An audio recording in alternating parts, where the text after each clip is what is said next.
Hello again. Yes, it is I, Christopher McLeod AKA Diagnostic 80, and welcome to the Full Force News Burst live special. They're not really special anymore, are they? They're kind of so often, like every 4 minutes.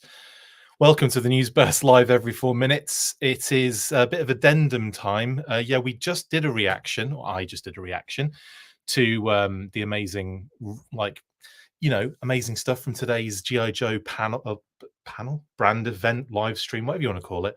And there's loads of stuff that kind of came out after the fact.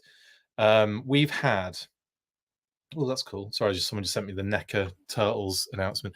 Yeah, we've had artwork. We've had more images that have been unearthed, mainly just by going on Pulse and looking at all of the images at our disposal. So there's quite a lot to get through in actual fact. And then, of course, Hasbro Pulse just decided to post a ton of like the artwork and stuff like that. So yeah, with Kate out of town, Chris can just keep streaming. Well, I was kind of doing that anyway, honestly. Brilliant. Right. Yeah, let's get into it because there's still loads to talk about. I've only done 2 hours or 2 and a something hours already today, so we might as well make it like 10, right? Right.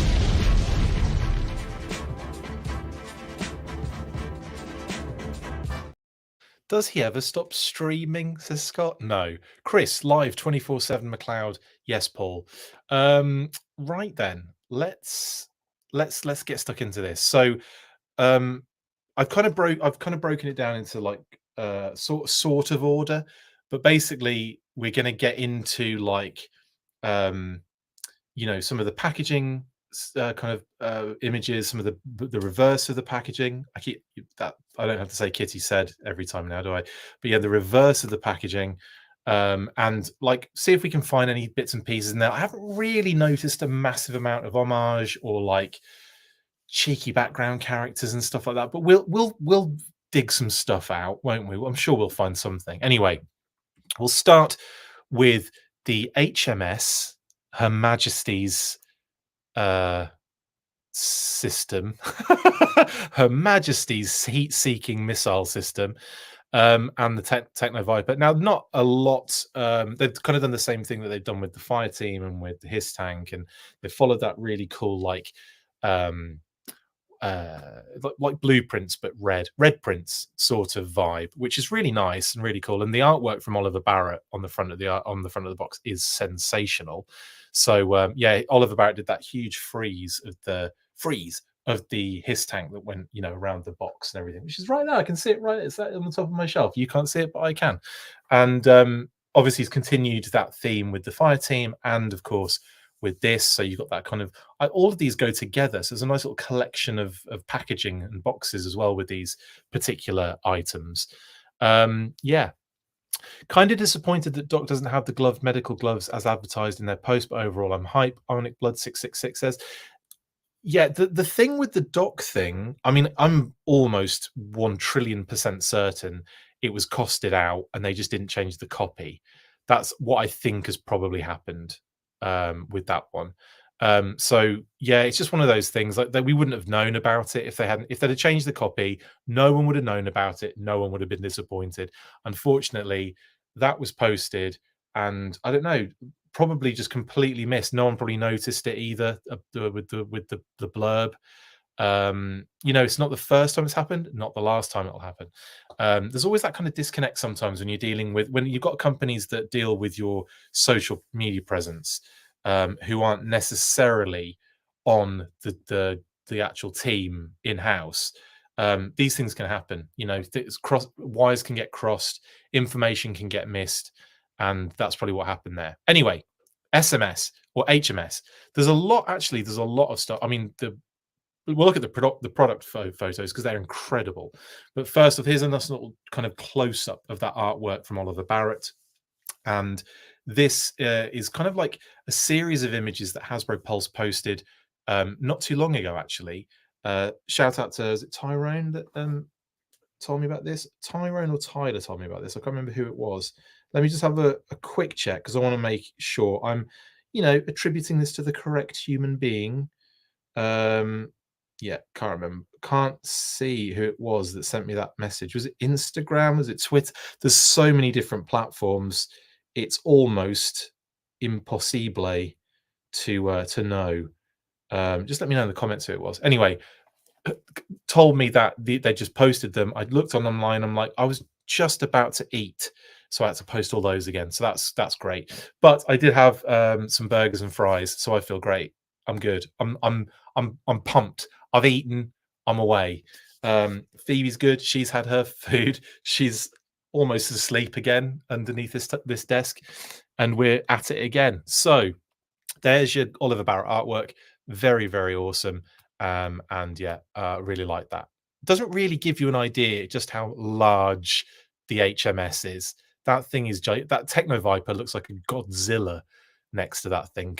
In reality, the HMS looks way more bigger. Yeah, we can't have HMS is funny because now we've got HMS, SMS, MMS. There's a lot of missile systems, and they've all got different kind of vibes, haven't they? Vibes. Anywho, there's more, right? Oh my god, yeah, there we go. We've got the on the white background images, the kind of loadout of all the like the stuff that you get with it. So the Technoviper's tooled up. That's great. He's got all of his gear. Uh, I think it's the she's Phoebe is a dog. Jason, sorry. Phoebe is a mini schnauzer. Anyway, like 9-inch rockets, and then the base of the actual HMS, which is amazing. So pretty solid set here. Excuse me. Too much streaming today. And then we get the beautiful product photography, and they are back in the desert on this one, the same way that the fire team were. We got a lot of kind of images of the fire team in this kind of diorama. We also got the Dragonfly versus the Hiss tank in this diorama as well. We've also had Clutch and the Vamp. We've had, I don't know, Mutton Junkyard. We've had Metalhead. The Ferret's been spotted in this environment. So the Ferret and the Ferret Scout will probably be in this environment as well. But it's really, really cool. And again, this really doesn't tell you the scale that you're dealing with. It's when they had it in hand and they were kind of bringing it over to the table, I was like, yikes, that is massive. Anyway, Kitty said, imagine if that thing, imagine if they'd got the 12-inch rockets that they had originally had. Whew. I know, Paisano, they were talking about cheeseburgers on the whole stream, and I was just like, I'm having 2 cheeseburgers. And I did. And fries. Anyway, yeah. What are you doing? What are you doing? What are you up to? I'm talking to Phoebe at the moment. She's on a move. What are you doing? You getting comfy? Yeah. No, she's doing like a little spin move. I wish you could see this. Okay, I'll just let you do that for now. Oliver's artwork is always incredible, says Craig. Yes, I love Oliver Barrett's work. We had an interview with Oliver Barrett last year, which was really good. You can go check that out on our it's a redacted interview. Go check that out on our YouTube channel. It's really, really cool. And he's really nice, Oliver. I really need to get him back on again and talk about the new stuff that he's been involved with. Anywho, these shots are great. These actually, some of these are my favorite. Like the Technoviper kind of running away as if maybe the HMS is being targeted by like a plane or something, and they're about to bomb it, and he's like hot footing it out of there. And that display is really cool, especially with him with the thing. Oh, it's just neat. I like that. That's a really nice touch. Danny, sorry I was late. I was tattooing. That's cool. Were you tattooing classified figures? Because oh my god, they all have them now, don't they? I'm pretty sure Porkbelly and Yobbo have tattoos as well. Good girl. You comfy now? Okay, good girl. She's a sweetheart. Yeah, I know. You just want snuggles all the time now, don't you? Because mommy's not here. Anyway, so yeah, the that like readout is so cool. That holographic readout is amazing. So I'm really I like the look of it there. It looks neat. And like all the detail, you can really see the detail on that one as well. It's amazing. Danny Carter, thank you very much for the super chat. That's very, very generous of you. You're gonna have to if you were supposed to put if you were intended to put a comment in there, I'll read the next one out for you. So yeah, just pop that in there, and thank you very much. You don't have to pay again. Just put your comment in, and I'll find it. Don't you worry. Any idea if Shooting the Galaxy creates the backgrounds and terrain himself, or they are supplied by Hasbro? Well, McMurphy, that's something I'm hoping to find out when we interview Shooting the Galaxy, because that's been on the cards for a long time, and we just haven't like nailed it down. So that's going to be a priority of mine going into next week. So well, this weekend going into next week. So 100%. We will be finding those answers out, and he might even say in the comments if he's watching, but love these shots, absolutely phenomenal. And of course the Technoviper is just so cool looking, and I like this deco on him as well. It's really neat. I'm really interested in what they created these mountains out of. Yeah, I think we'll get to the bottom of it. Leon says, will be fun to see how they can make Colonel Hawk interesting when they do the Joe version.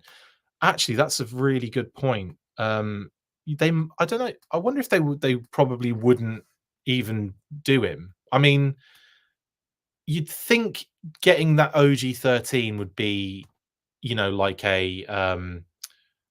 would be like a good goal, wouldn't it, to try and complete that OG-13 sort of team. So like, yeah, I could see them doing like a grunt kind of maneuver with Colonel Hawk. Given like I still think there's a good. They're missing a good like opportunity to just have removable secondaries, so you can create the chill version. The original, like not as ridiculously, covered in gear, and then you could do like a more classified version. I feel like that is something they're not necessarily doing. Like Tripwire, they did a great job of that, but everyone else, they're fusing these secondaries on them, and you can't really remove it or get that original grunt. And maybe they have a retro grunt in the offing. Maybe that's what they're kind of aiming to do. I don't know, but hopefully we'll find out soon. Phoebe still sleeping? No, she's walking around the basement, just in circles. Shooting the Galaxy said that his only contribution to this round of pre-orders was the HMS set. The others were done by the lead photographer Corey. Thank you, Rekship85. He actually said that in the comments before as well. I've done the grunt maneuver many times, haven't we all, Leon? Now, there's obviously more beautiful shots of this fantastic towable. Who'd have thought that a towable would be this cool?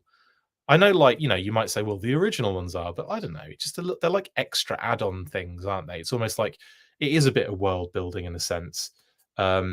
It's almost like diorama building, isn't it, with some of these like little sets and stuff, but they're so ruddy good. And I say that as a massive fan of dio building and building those little worlds, like, but just as its own standalone thing, just have like just all of the features they've got on this thing. It's kind of fun. I like it very much. Do you think we'll get standard releases of Wild Bill or Ripcord? Ripcord, yes. Wild Bill is the standard version of Wild Bill. We're not going to get a retail version. We'll get Ripcord in his regular gear. We just won't get him. The Night Force one is already done, but we'll get Ripcord again, and Wild Bill will get. I don't know. I can't see it really. I could see them doing like a Tiger Force version.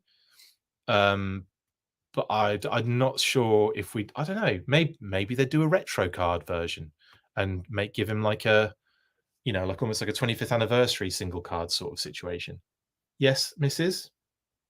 What are you doing? She just keeps finding little spots in the basement here, and like standing in them, like little Phoebe shapes, and then she'll stand in there for a bit, and then she'll back out and move around again. She's hilarious. I wish you could see that, but she just did. I know, and people thought this would be a tier in the HasLab. Not a chance on your life. Danny, I think you have commented. Yes, I've not gotten to do a single Joe tattoo of any kind yet, unfortunately. However, if you're up for it and can get to my shop, I would gladly put one on for you free, sir. Are you serious, Danny? That's crazy. If you did and I'm like, yeah, a free tattoo, cool. Can I get an entire half body, heart, like full sleeve. No, it's going to have to be like a tiny little. I don't know. That sounds amazing. Like I've always wanted one, but I don't know. I might be beyond that. I don't know. We'll see. But I might even take you up on that, Danny. That's very, very kind of you to offer.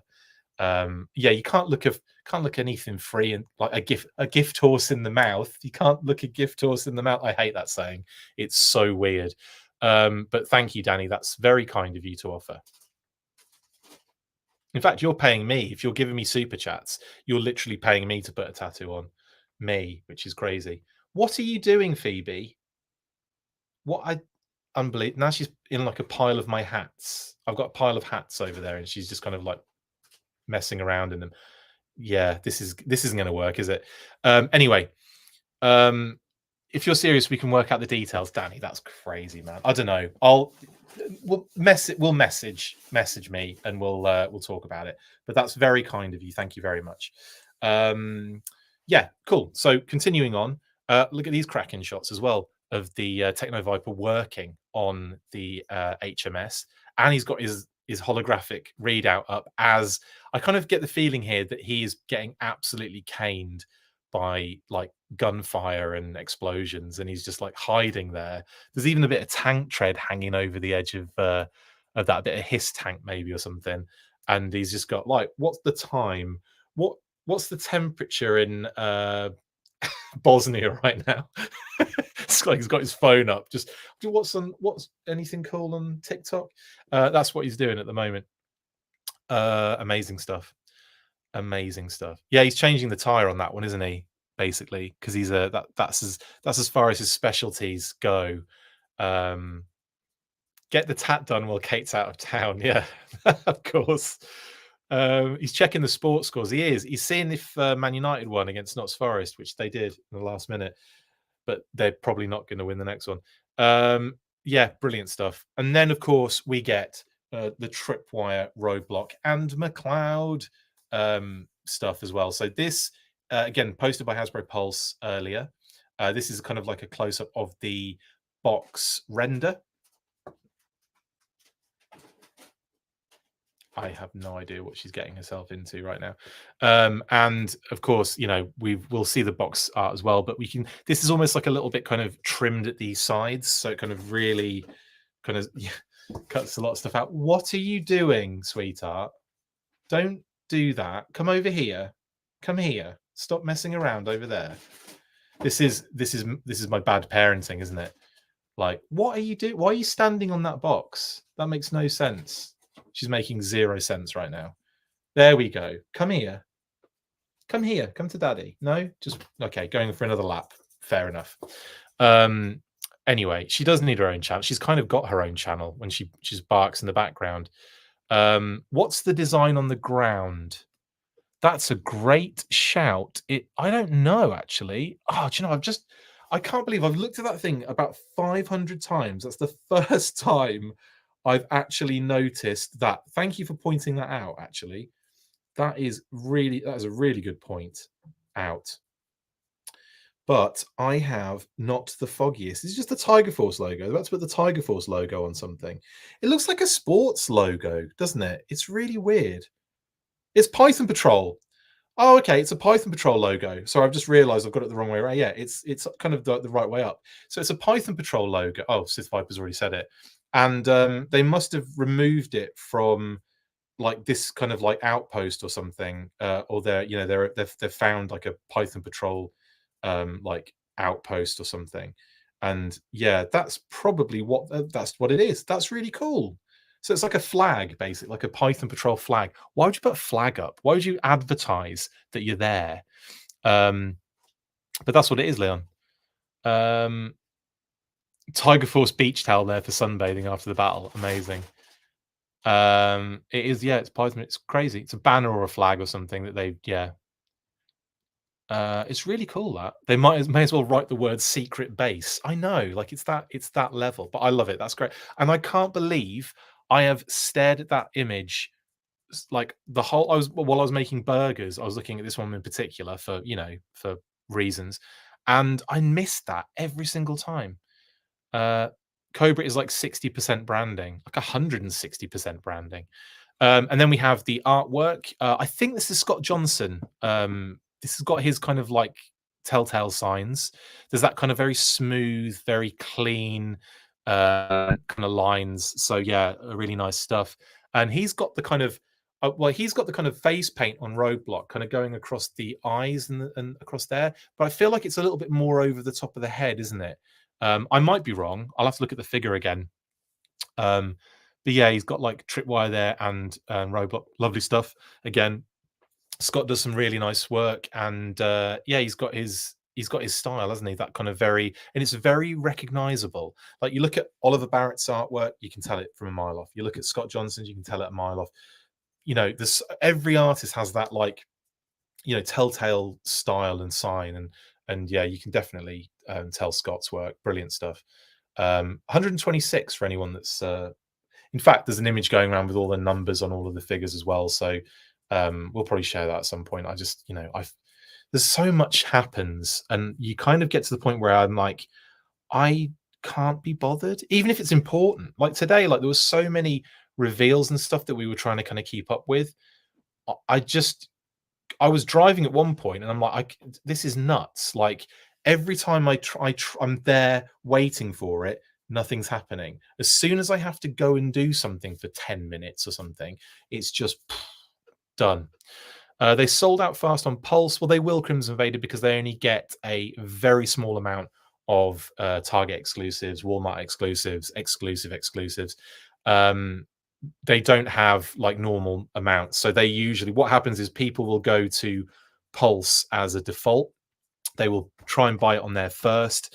And then when that sells out, that's when they'll try Target, because Target isn't as, it's just not as reliable.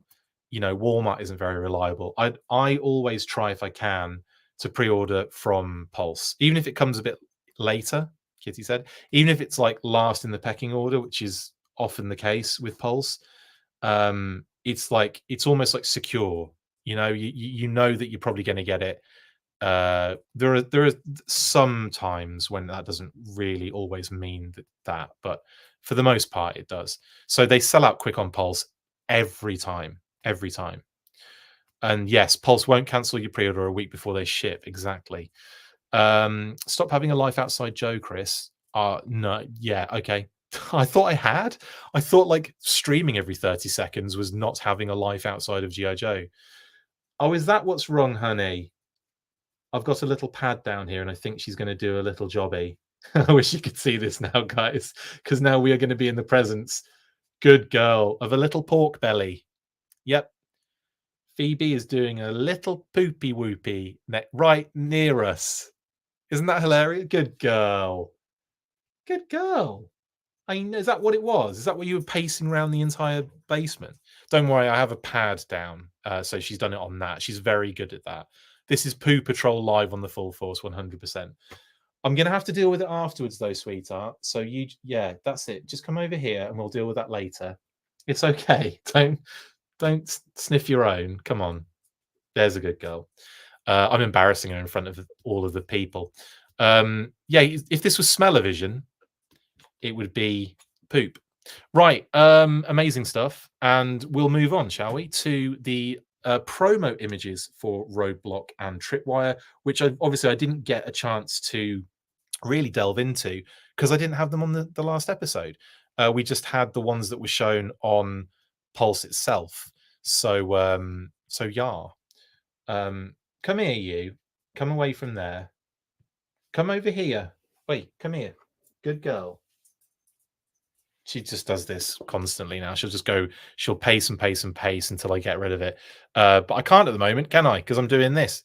Anyway, so there's Roadblock, looking cool, looking hench. I love this figure. I've got to say, the heavy artillery Roadblock is just phenomenal anyway.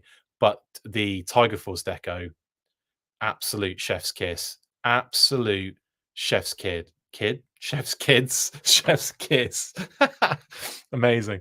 And then so you can kind of see the paint there. It's like over the top of the eye for sure, but you see it kind of goes all the way back over the head. There's like a gap, and then it goes over the back of the head as well. But I don't think it goes all the way across that, like the cheek and everything. It might do. Hang on, I'm just going to have to get her and move her out the way. Can you bear with me for 2 seconds while I do? Apologies for this. Come here, you cheeky chops. Come here. I know. Come here. I'm going to pop you there. Okay. Right. Phoebe's going to look after the channel for a few minutes while I deal with this. This is a first for the channel, by the way. I'll try and keep the vocal going so you can hear me still. But Roadblock looks amazing. I'm going to have to look at that figure a bit more as well. Anyway.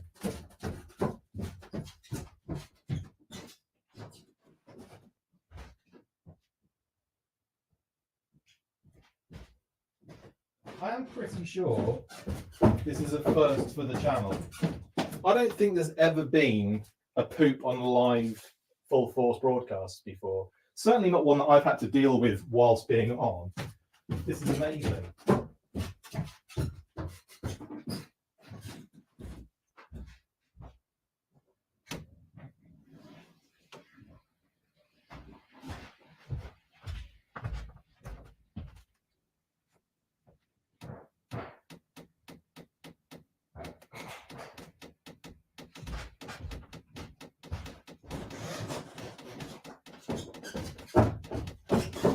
That is a definite first for the channel. Don't worry, I wash my hands.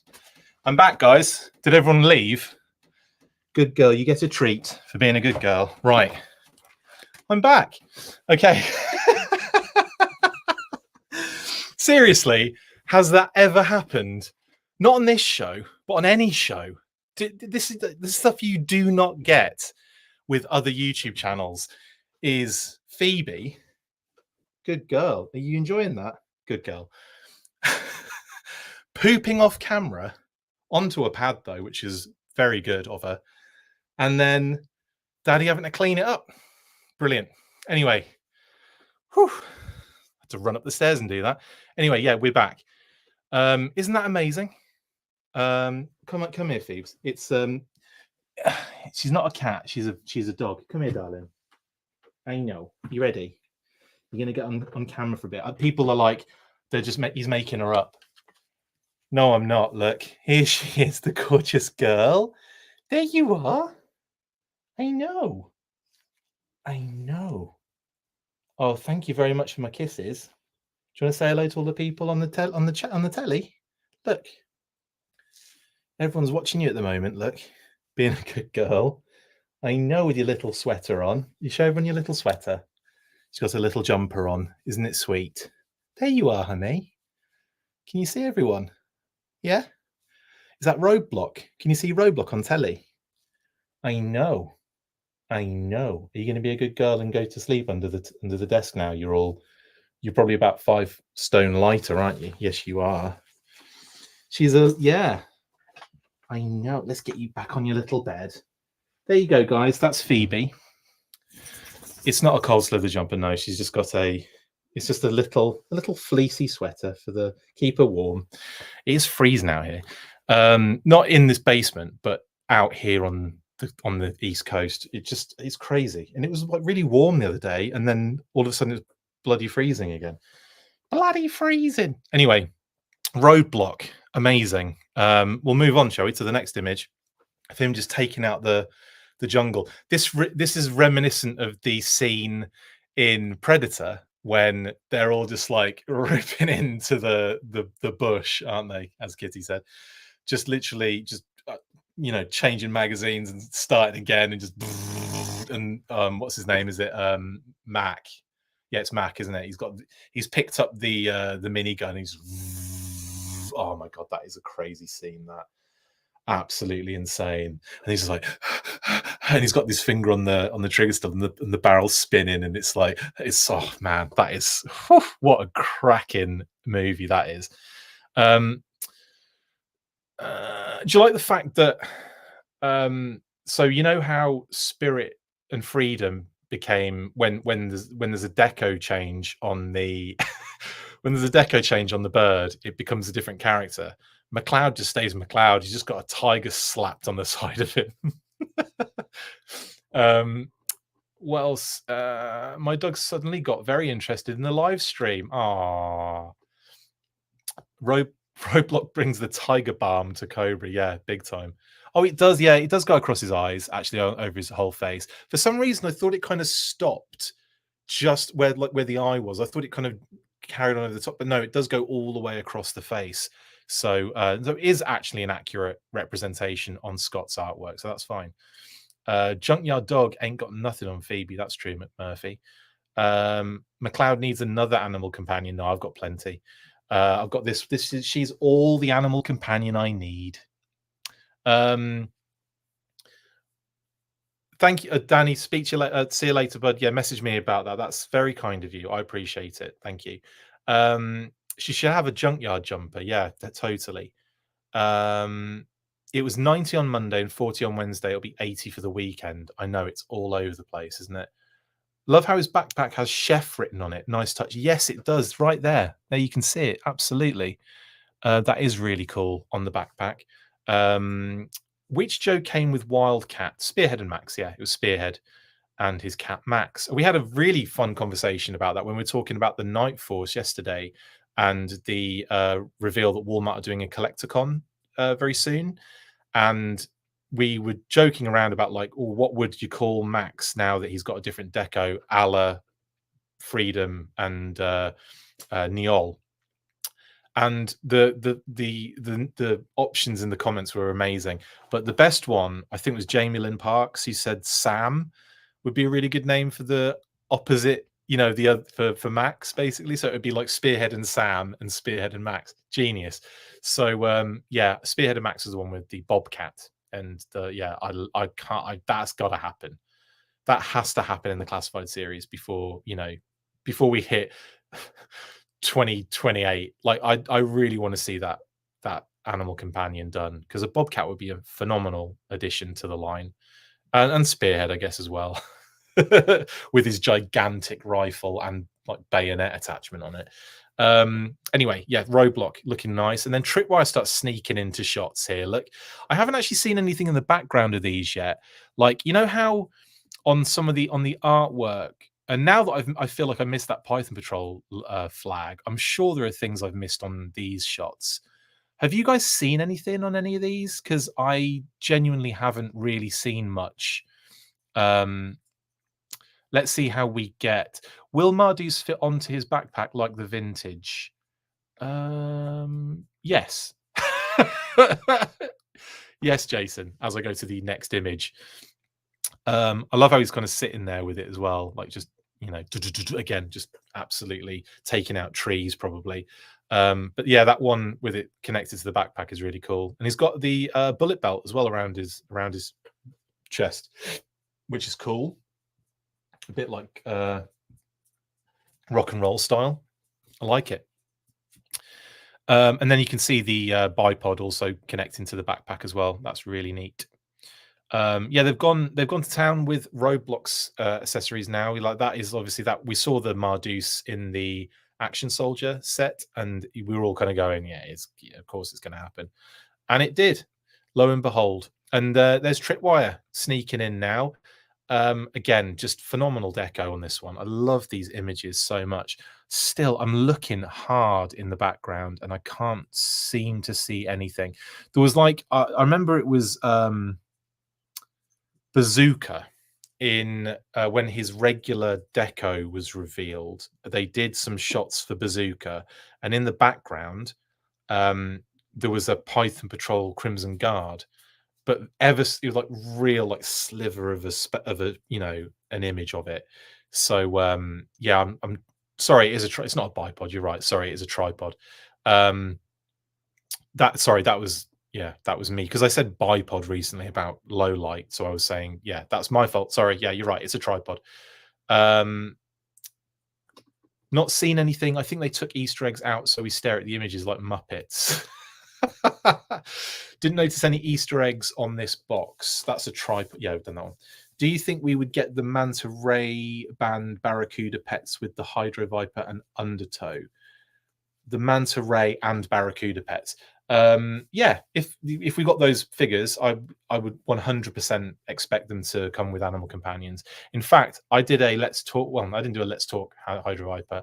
I have talked about the Hydro Viper a lot and how I'd love to see it was on a monthly.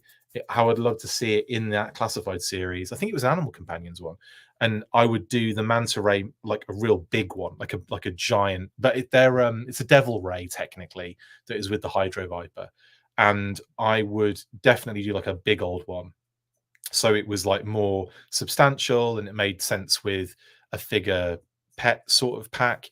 I think that would be freaking awesome actually, and you could kind of make it. Like you can kind of make it like I say articulated, or you could just make it rubbery, like big and floppy. Kitty said. I think the Easter egg is the background, says Mark P. Are you talking about the box background on the render? Because I think you're right. Like it's a Python Patrol encampment that they've come across by the looks of it. I say that literally, it's right there on my screen as I'm talking about it. Yeah, it does look like they've just come across like a Python Patrol, setup and have taken it out, or Tripwire is actually testing or like looking for any explosives they may have left behind, any booby traps, and Roadblock's kind of like they're kind of about to give cover or giving him cover so that he can do it without being shot at or taken out. So it's actually a really nice cover when you think about it. When the narrative starts playing out a little bit, when you start seeing those things, it's almost like revealed itself to me as we've been on this particular episode. Like I saw it before, but I didn't really. It just looked like one was standing up and one was laying down. But then you kind of like go into the depths of it, and it's like they've probably taken this encampment. They've either forced them out or taken them out, and then knowing that there might be booby traps or stuff around, Tripwire's testing the area, and Roadblock is there ready to give cover just in case they return or reinforcements turn up. So yeah, there's like a cool, interesting like story going on in the background. Tripwire, man, just absolutely, I'm vibing so hard with this Tiger Force Tripwire. It's so good. I know it's a figure that I know and love because it's already, I've seen it a bunch of times. I've had it in hand. It's displayed constantly. I'm always messing with it. So like, I know what to expect here. But then it's just, and here's a lovely Tiger Force deco for you to enjoy. Get in. Give the Hydro Viper a few dangerous sea creatures. Yeah, like a macaque monkey, a parrot, an eagle, and a wolf. Let's see how they do underwater. Just repaint them all black, like devil timber, devil macaque. I just did that for Phoebe. Right. Anyway, and then of course, McLoud, giving it the big one. What McLoud reminds me actually of, I love the way that they set these amazing kind of like diorama shots up. Like they've really gone to town with, like the McLoud robot is like, about to pick up that mine basically with its little gripper. It reminds me of the droids in Red Dwarf. There's helper droids in Red Dwarf. The scutters. I think it's the Scutters. I've forgotten what they're called now. But yeah, they are amazing, and that's what McLoud reminds me of. And the helpers in Iron Man, who I think should be way more seen more often in the MCU. You know what I'm saying?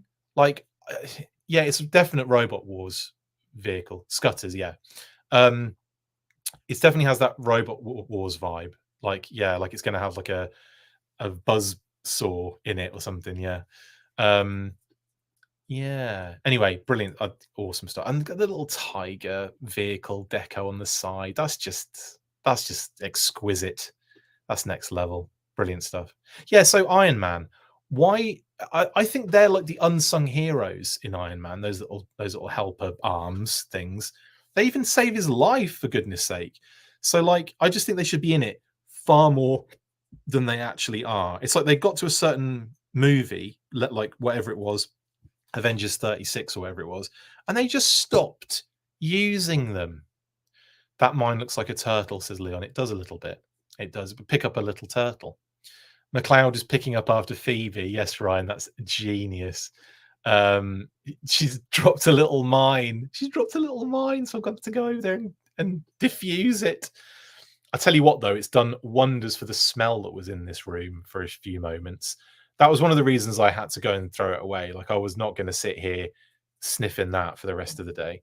They were in Spider-Man, weren't they? Yes, Scott. But I feel like they need to be in like every single movie that Marvel do, whether it's a background thing or they're in, like they're a character. They should be in it.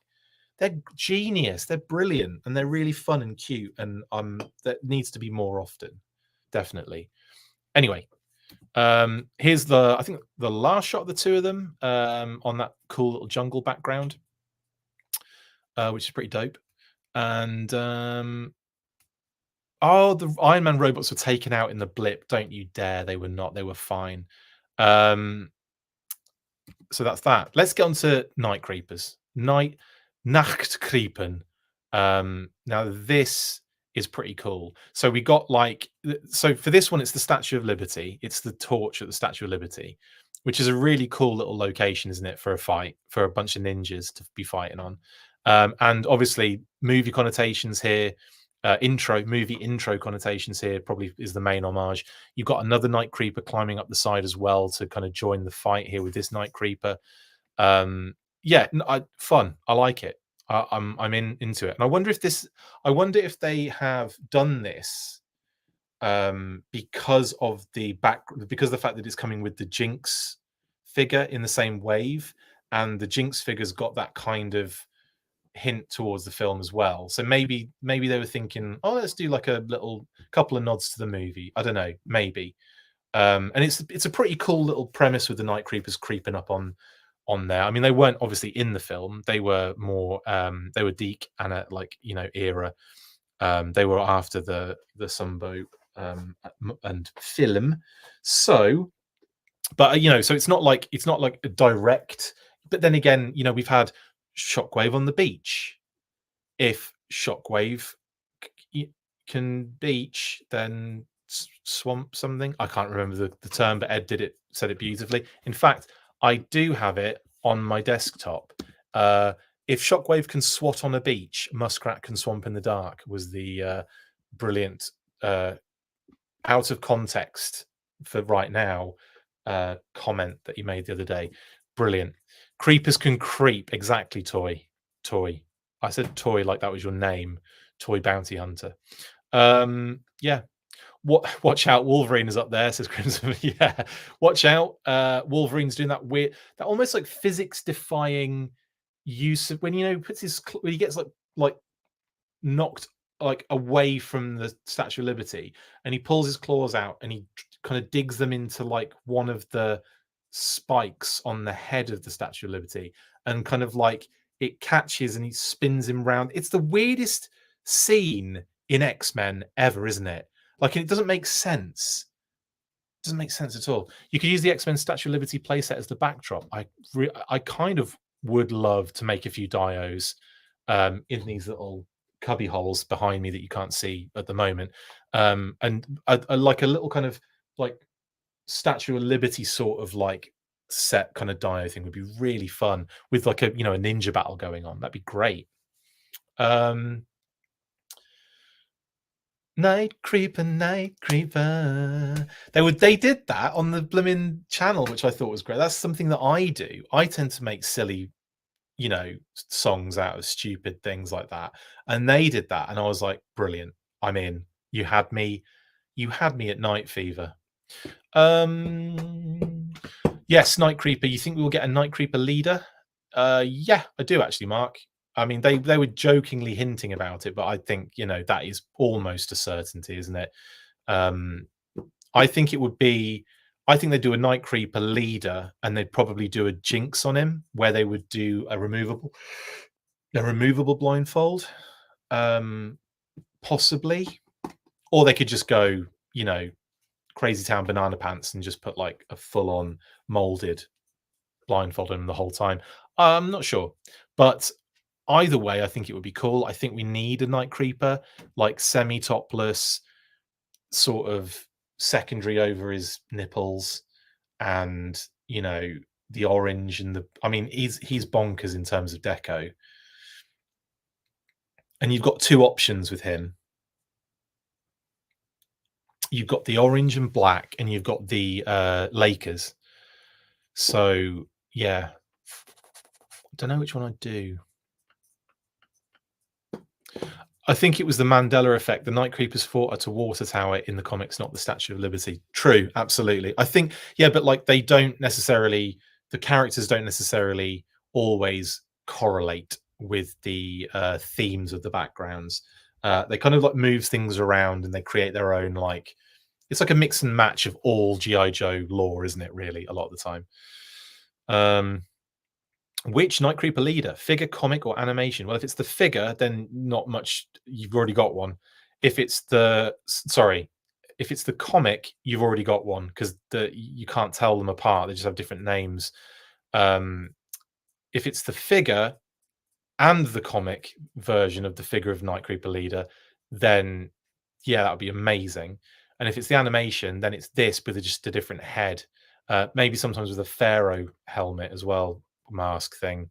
So yeah, I would say, ooh, which one would I want? Definitely the figure. Definitely the figure comic. Figure comic, you know, has in the Night Creeper leader, as we know, bald cap, blindfold, semi-topless, orange pants. That's what I'm talking about. Yeah, so that's your back again. Not, and they posted obviously as a much more a much clearer graphic, basically, so you can actually see a little bit more beyond in New York as well, can't you? There's a light there, but they're just a spotlight, I imagine, from either a Coast Guard or do they have spotlights around the Statue of Liberty as well? They must do, right? They light the statue. See, I've been there so many times. I don't think I've ever seen it at night. I don't think I've ever seen the Statue of Liberty in real life at night. I've seen it during the day about 400 times. I used to get the Staten Island ferry as well when I was I used to work in New Jersey. I did a lot of summer camp in New Jersey every summer. I used to work as a counselor and then maintenance, and I also lived there a little while I did an internship at a music studio, which was phenomenal. And I had friends in Staten Island, and I would have to get the ferry quite often. So I saw it loads. And I'd also, you've visited it as well, but I've never seen it at night. And I just realized that. I've probably seen it on TV and stuff at night, but just not in real life. They must have spotlights, for goodness sake. Yeah, that's true. The intro to the animated movie. It's just the spotlights from the animated movie, isn't it? Yeah. I just wondered where, like, in a practical sense, I wasn't sure if it's Coast Guard or if it's they've got spotlights on the deck that move around. I'm gonna go back tonight. I'm just gonna drive there now. It's not that far, is it? But how far is it to the Statue of Liberty? I want to know from where I am. I bet it's not. I reckon it's a doable drive. Maybe not right now, but you know what I mean. Statue of Liberty. Okay, well, I'll put the car in. It's only 3 hours and 23 minutes. No, 3 hours in actual fact. 3 hours flat. From where I am right now, I could get to the Statue of Liberty in 3 hours. Right. I'll see you guys there. You pick a poop up. Anyway, it's great. So let's move on. Actually, is there anything else that's kind of like, because now that the image is slightly kind of cleared up, you can see a lot more detail. Like, I know I get really close like this and you can just see my hat, but like I can definitely see more detail of the Night Creeper coming up behind him. I was just seeing if there's anything else on the other side, but no, I think it's pretty clear other than that. Plus minus New York traffic. Good point, Scott. Good point. Did you see panic spreading far and wide when you were there all the time? Every time I got on the subway, I could get there before the show is over. All right, Justin, I see how it is. I could just put my show on and listen to my show all the way there, which would just be me talking to myself, wouldn't it? I'm 31 hours away from the Statue of Liberty, says Toy Bounty Hunter. That's considerably longer, isn't it? Brilliant. Right, next. The artwork again. This again looks very Scott Johnson-ish, and again, I'm vibing with it. He's gone for a way more. Have you noticed with the blade? He's gone for a way more realistic blade than you would actually get with the Night Creeper's barbed sword, which almost did the original one feel to anyone else like if you were to remove a sword from a plastic skew but not properly, and you cut it at the wrong place, and you got loads of like the excess plastic stuck to it, because they were like just like little, little kind of blunt ends, weren't they? So it just looked like they were those little bits of plastic that you didn't cut off properly, or on a skew, on what do you call them? What do you call them, guy? I've completely forgotten what they're called. Like a sprue, yeah, weapons sprue. So that's what I always think when I think of that sword. He's definitely tried to make it more realistic with like sharp bits. Like, no, mate, it's all about nubbins on the side of your sword. Are you doing another jobby? She's doing another jobby. I'm not sure if it's a 1 or a 2 on this pad this time, but this is what the show has turned into. It's what is Phoebe going to do? Is it a 1 or is it a 2? And that rhymes. I hope it's not a poo. It's a sprue. I'm just kidding, but yeah, it was a sprue. Right, that's the Night Creeper again. Scott Johnson art, looks dope. It's a wee. It's a wee. Good girl. Is there still artwork on the side of the new packaging? Yes, Toy Bounty Hunter, and it's that artwork right there that we're looking at. Good girl, sweetie pie. There you go. You can relax now. There you go. So she's done. Yeah, she just had a dinner and she had water, so that's why. That sword looks like it will pull intestines on its way out. Well, McMurphy, yes, that whole barbed situation, right? Has always like is really kind of like not interested. It's fascinated me because there was a show I was watching on, it was like one of the Discovery Channel or something, and it was like an arrow that had barbs on it. So when it went in, that ain't coming. It just doesn't come out. Like no matter what you do, it's in there, and it will keep moving even after it. Like it kind of makes its way in, and almost like keeps moving in there. It's crazy. And so those sort of weapons were used. I can't even remember when, but like, that kind of style of like weapon, or that some style of like barbed spear almost. They used to use for like hunting and stuff like that. Often like spearheads had that kind of barb and stuff. And yeah, it is nerve-wracking. It is horrible, isn't it? But that sword, it's not coming out.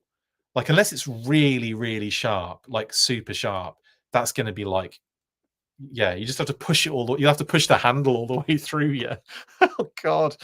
Anyway, yeah, that's always been like a crazy cool sword, I thought, that they had. And they had 2 of them as well. Like they had that really weird wavy one as well, which they've kind of made a little cooler here. But I do love the fact they had really ridiculous swords for sure. General Repaint is here. Promotion for Stygian 360. We've got 4 1990 bad guys. Would love them to start on 1990 good guys. Like Big Ben was 90, wasn't he? Or was he 91? He was 91, I think. So we're talking what? What are we talking? Why have I got 146 emails? How does that happen? Genuinely, how does that happen? I have no idea. Because I'm always getting rid of blooming emails. I feel like it's a constant thing now. Okay, so Captain Gridiron, Ambush, Bullhorn, Freefall, good shouts. Pathfinder, Rampart, Rapid Fire. Yeah, we all in for Rapid Fire. Salvo, Stretcher, Sub-Zero, get over here. Topside. Shout out to the real Topside, who topside was like the file card was written about, our realtor, believe it or not. If you haven't heard the story, it's amazing. We bought a house recently. The realtor that we chose, we didn't know, was topside. His name is the one on the file card. Unbelievable.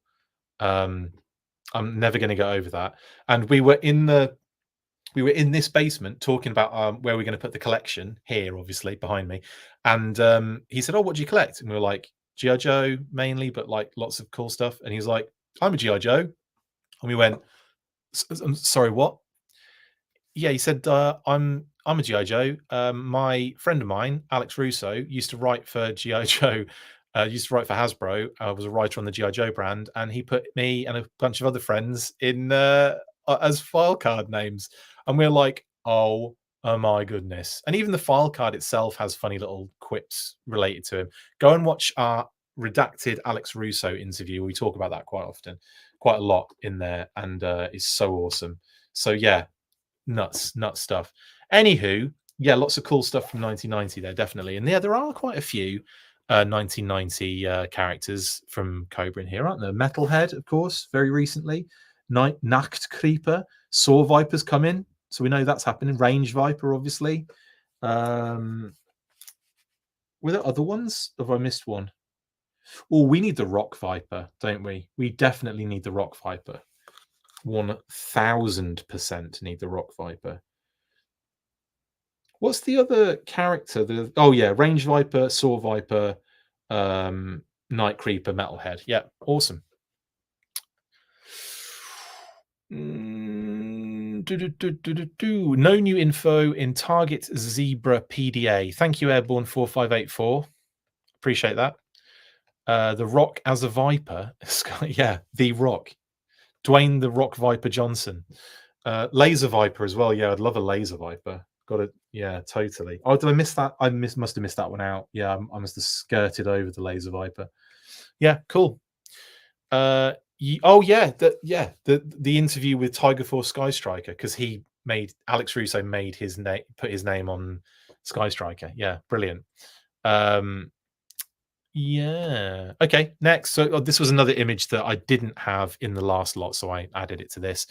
And that sword looks really cool there, doesn't it? Actually, it just really does. And then Jinx obviously is in that shot, about to kick off with a Night Creeper. Now, Norahide. I love this. And this is really interesting, actually, because like you think of Norahide, right? You think, I always thought or assumed he was South African because of the file card. And when the Deke cartoon happened, obviously I didn't really see the Deke cartoon. This is the same Zevia, by the way. It's not a new one. I just hadn't finished it. So if you saw the last episode, I was drinking from it's the same one. I just take ages drinking things, clearly. So yeah, South African, but then obviously the Deke cartoon made him an absolute Mick Dundee, didn't they? Like absolute Australian without skipping a beat. It was like, let's make him an Aussie. That's easier. It's an easier voice to do than South African, is what my thought process was. I got a feeling that led the way for his voice. It was, I can do Australian better. There's similar accents, but nowhere near really. I believe he was intended to be South African, says Darth. Do you mean intended for originally? Because yeah, I think originally he was intended to be South African. But in terms of the Deke cartoon, do you think he was intended to be South African? Because I don't think I think what happened was they were like, right, we've got this character, he's South African, and they went, I can do an Australian accent, and they're like, okay, let's do that. Let's go with that. That's how I feel it went with that Deke cartoon voice situation. I can't remember who the voice actor was now. Someone will tell me in the comments because you'll know or you'll look it up. I should know because I said it very recently on Let's Talk Norahide. Let's Talk Classified Norahide. And so I'm not looking at the comments. I'm going to search it myself, even though you're probably going to get there before I. And Ian James Corlett. I knew that as well.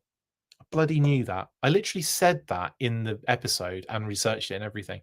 Just completely forgot. Um, anyway, yeah. So I find it interesting that they went with it's absolutely throwing it down situation. Now, is this a Deke reference? Because I must say it is the weakest part of my G.I. Joe knowledge, the Deke cartoon. I try to watch it and just I struggle with it a little bit. Do you know what I mean? Um, and so like I'm not sure if this is like from one of the episodes where it was like just throwing it down, like real rainy. But it's really nice that we've got like a slightly different like an unexpected one. I was expected bright sunshine on this one. Do you know what I mean? Just like really bright kind of Aussie or South African sort of vibe. But I know it rains there too, obviously. The rains down in Africa. Let's not start singing, shall we? I bless the rains down in Africa. Do you know? I tell you what, though. I know. I just said I struggle. Chris struggles with the Deke. Easy. I also love the Deke because there's elements of it I really like the fact that they squeezed in like so many characters. So it's really cool, like that you see loads of characters, like flak vipers randomly, undertows, and just all sorts of night creepers for one. Like it's great to see that. But I will say that,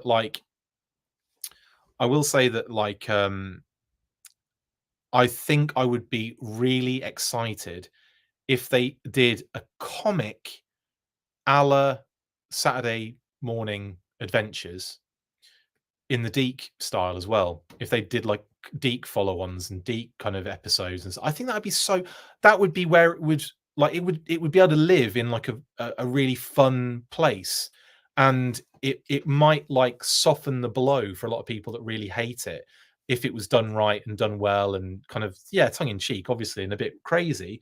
But Sunbow was so. But I think it would be really fun if they did both um a Sunbow comic, Skybound now, obviously. If they did a Sunbow style comic like Saturday Morning Adventures, and they did a Deke style one as well, I think that'd be really cool. And you could just take off as if like it hadn't finished and just do new episodes and stuff, but in a comic format. I don't know. I just think it's a no-brainer. I'd be really into it, and I'd probably buy it. But Skybound comics are incredible, and I still haven't read Duke 3 yet. I'm going to do that tonight. When I finish this, I'm going to read Duke 3. I'm like a child. I'm so excited. Chris, blink thrice if Hydro Viper is coming in 2024. I've got to do this now because I can't. I don't. I only blink once, maybe 1.5 times. But if I do this and you can't see it, I don't think so. But I don't know everything that's coming out in 2024. I only know some. So maybe, but I don't know. I've got a feeling we'd know if Hydro Viper was coming. I'd feel like we would know, but maybe like 2025, possibly. Not a huge fan of the Deke cartoon, but I would watch it over Extreme. I think there's a place in comics where they could live on, and they could actually work to like repair some of it a little bit, but only because like it really is like the writing and some of the acting and stuff is a bit off, is a bit bonkers. But like I think it could be really fun and really cool if they did comics for them. Like it would be a nice outlet. Do you know what I mean? Anyway, possible name for the man for his devil Ray. Exactly. That would be brilliant. Hydro Viper and Ray. And Devil Ray. That would be great. Anyway, yeah, so not really, I can't really ascertain much in terms of homage here other than maybe location. It's a down tree. So that's is it Jurassic Park? Is there a T-Rex? There's definitely a down tree, isn't it? So I'm gonna watch every episode of the Deke cartoon and see when a tree falls down, and then I'll be like, found it. Here it is. In fact, people have probably already found out on Twitter what it is and where and what episode it's from and stuff like that. Anyway, there's an even cooler version of it, like the kind of super clean version, because this is like a picture of a picture on in a white background, and this is like the original work And so you can actually see, you can't really see it there. It just looks like weather in the background.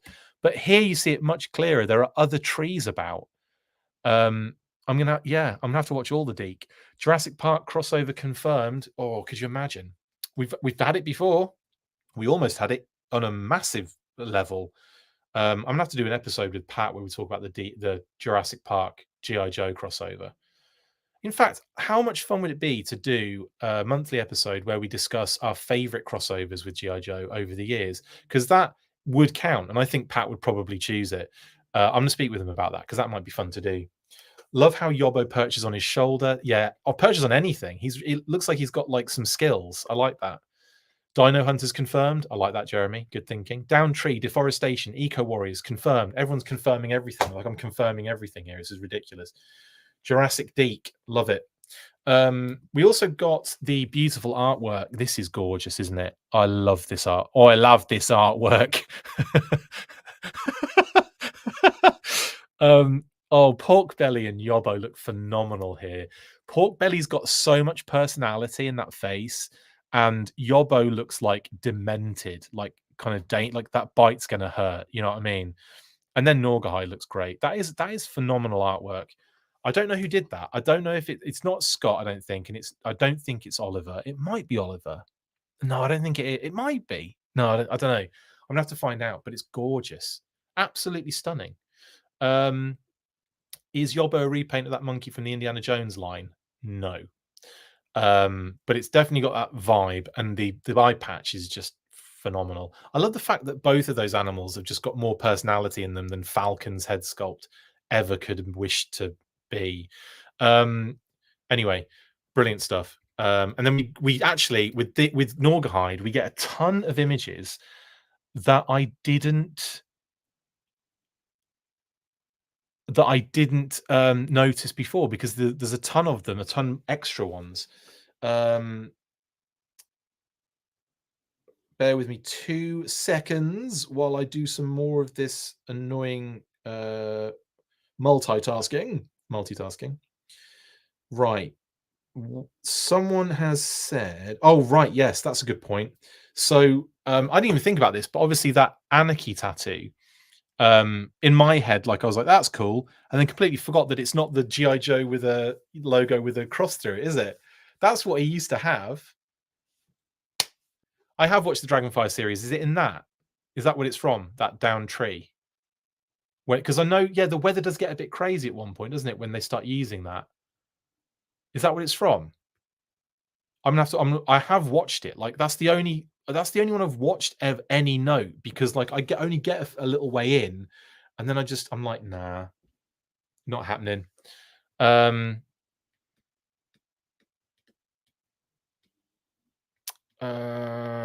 the No Joe's tat. Good point. Yeah, they didn't.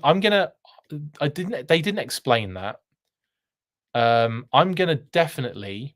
Yes, Anarchy is on Road Pig, isn't it? Yes, that's a good point.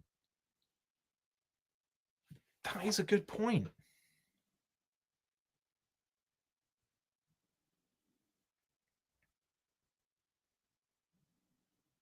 It is, yeah.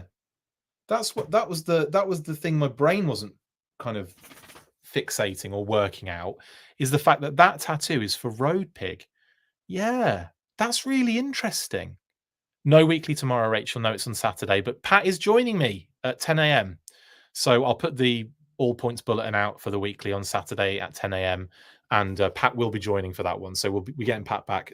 Tomorrow's is going to be too much of a absolute dumpster fire, a torch style dumpster fire, because I've got to do an interview with Brian Flynn tomorrow. Hopefully I'll get that done over the weekend, but I'll just be when am I going to get a chance to do it if I'm going to be streaming for hours on end? Anywho, yeah, that's a great point. Oh yeah, I wonder if Roadpick has the no G.I. Joe tattoo. I'm going to ask that question, because that is something that completely. Do you know what's funny about that? It's like my brain didn't acknowledge that wasn't his tattoo, because I know I recognized it. Isn't that funny? Good shout, who was it on that that mentioned that? Is it Darth Brett? Yeah, it was Darth, wasn't it? Thank you, Darth, for noting that, because I tell you now, I was like completely not even thinking that that was an issue, and lo and behold, there we go. So yeah, we're gonna have to work that out, aren't we? The other tattoo is really cool though, on the other side, and of course he's got that tattoo of the snake on his head. That's gonna bug me now. I'm gonna have to work out what the deal is with that. Maybe they both have it. Maybe they'll have the same tattoo, and they're like, tattoo brothers. And then we get the shots here of Yobbo messing around with the Norgahide's hat. Sorry, it's just, are you right, darling? Yeah, good. Phoebe's down here under my desk. She's sleeping, aren't you? Sort of. Yeah. Anyway, yeah, these are great, and I love that kind of like him, like, with his knife just like sharpening, like, is that a twig or something he's got? Can't even tell. Yeah, it's like he's like sharpening a twig for like a trap. And then there he is, like with his rifle, and Yobbo just jumps on his hat. It's so cool. I definitely do think that is the monkey as well would work so well with Zanzibar, so well, and I think that's going to have to happen. And these shots kind of cross over the whole jungle theme, and this is like Norahide, Tripwire, Roadblock, all sort of make sense for why they were using that jungle. Jungle is massive background for the live stream thing. Even though like the main line figures were a different theme, I don't know. Sometimes I like it if they were to like tie everything together in one wave. That'd be kind of fun, wouldn't it? Like if they tied all like whatever the vehicle was or whatever this was, but it's always like separate kind of themes and narratives, which is also great. It just means like constant like visual interest, I guess. Chris, do you think we'll get a Cutter, since a whale is unlikely, even though Cutter isn't the most exciting looking as a standalone? I think he's pretty cool looking though, and interesting again, because you've got the baseball cap, you've got the tash, you've got the kind of life vest. You've got, I don't think he's boring. I think he's actually got quite a lot of visual interest going on, and that would translate well for a classified figure, I think. However, I don't think the whale is off the table. I think the whale is some stupid HasLab in the future where they go, yep, we're doing a whale, and everyone's like, but we don't have any more rooms since you brought the USS Flag out for classified last year. And everyone's like, hang on, wait, they did a Flag the year previous to that? What year are we in now, Chris? We're in the year 3726, and it is classified Redux, the 17th incarnation of classified. We're all dead at this point. The sun is now a white dwarf. I don't know. I'm just making things up now, aren't I? Anyway, Roadblock had a hog roast. Leon, maybe. But like, I love this shot on the left here where Roadblock is like approaching Norahide as if to be like, you shouldn't be poaching. You're encroaching. I'm gonna beat you from here to.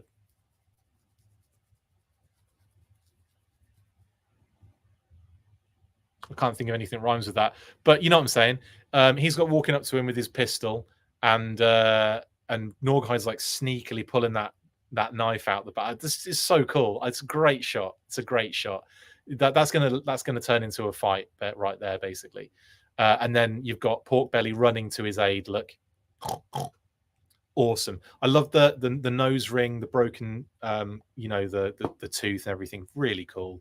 And this is an extra image of Porkbelly without Yobbo. But then we get a nice shot of Yobbo on a tree, a nice close up with that eye patch. Again, a lot of deco on these two animals. Like, this is pretty crazy. From here to the ocean. Thank you, Jamie Lynn. I should have just said that, shouldn't I? You better stop your poaching while I'm encroaching. I'm gonna kick your ass from here to the ocean. I think we did it. I think we gave Roadblock his rhyme when approaching, when encroaching, when approaching the poacher and kicking his into the ocean. That's amazing, man. That's amazing. Oh, that's great. That's just going to give me ideas for when Burglar and I do another project together, which is actually going to be very soon. Right. What are we talking? What are we talking about? Does Yobbo have shoulder articulation? I think so, yeah. I think he does. Has a little. He has clearly has a little kind of split there, doesn't he? It's definitely got it. Yeah, I think there is shoulder move. Yeah, you can see a little shoulder articulation there. That's really cool. I'm gonna have to watch the video again. I did have it on before I went live. I kind of put it on just to kind of see if there was anything that I missed. But I got ready sooner than I thought, and I was only about two minutes in, so I didn't actually get to Yobbo. But yeah, I think he does.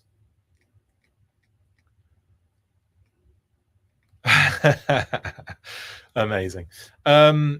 Who's rocking the chops better, Norahide or Torch? Says Nictimus Prime. I'm putting this up on screen so we can have a bet. What do we think? Do we think Norahide or Torch is rocking the mutton chops better, guys? One answer in the comments. Go. We'll sit here and wait as if I've gone and picked up Phoebe's poop. I'm not going to say anything. I'm going to wait to see what you guys say, and then I'm going to copy what you guys say. I'm just joking. Torch has got some pretty good mutton chops, but then you look at Norahide, and again, he's rocking it too. Actually, he's rocking it as well. Okay, so we've got 3 for Torch so far, 4 for Torch. Well, actually, 3 for Torch and 1 for Touch.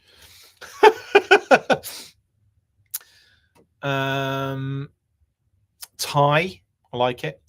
1, 2, 3, 4, 5, 6 for Torch and 1 tie. I'm going to go Norahide I'm just going to be against the grain. But yeah, you're right, guys. Actually, Torch has definitely got more pronounced mutton chops. Hey, looks like people are saying, yeah, the Lemmy on Torch is better. They're definitely from Motorhead. They said Motorhead about 7 times, and Ace of Spades. Like, yeah, amazing. Okay, looks like it's a pretty much a landslide for Torch on that one, guys. I'm gonna say. So yeah, okay. So people think Torch is rocking it a little bit better. Norahide, though, he does have his look. Who's rocking the tattoos better? Do you like Torch's? Thank you for that, Nictimus Prime. You started a little kind of like game here, which we haven't got time for, but I'm doing it anyway. Do you like Torch's very cool flame tattoos, or do you like the numerous tattoos that Norahide is rocking? Jinx, says Mr. Cheeseburger. Yeah, Stygian. Jinx has a better tattoo. Okay, cool. There you go then. Jinx wins. Don't even have to ask any more of that question. You're right. Jinx was the correct answer. Then yes, seen that one. Seen the monkey. Let's move on to Torch. Speaking of mutton chops, we can actually see his mutton chops now, can't we? Everyone seems to be rocking tattoos. I know, it's crazy. If only starting lineup had tattoos, could have saved that line.